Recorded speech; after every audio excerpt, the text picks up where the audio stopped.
Assalamu alaikum 'yan uwa manoma. Yanzu Oktoba ya iso lokacin girbi da ajiya a arewacin Najeriya. Lokacin girbi yana da matuƙar muhimmanci.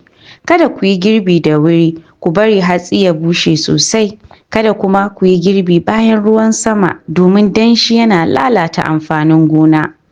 Bayan girbi, ku tabbatar kun busar da hatsi sosai a rana, irin na kwanaki 2 zuwa 3. Ku yi amfani da tabarma ko katifa mai tsafta. Kada ku busar da hatsi a ƙasa kai tsaye. Lokacin ajiya, ku yi amfani da buhunhuna masu tsafta kuma busassu kamar PIC bags. Kuma a ajiye hatsi a ɗaki mai tsafta a kan katako ba a ƙasa ba. Ku tabbatar ya bushe sosai kafin a saka a cikin buhu.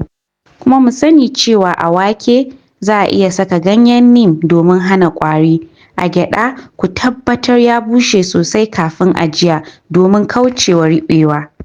Kafin ku kai kasuwa, ku tsaftace kuma ku shirya hatsin da kyau don ƙara darajar sayarwa. Hakan zai taimaka ku samu farashi mai kyau musamman idan kun haɗa kai a cikin ƙungiyar.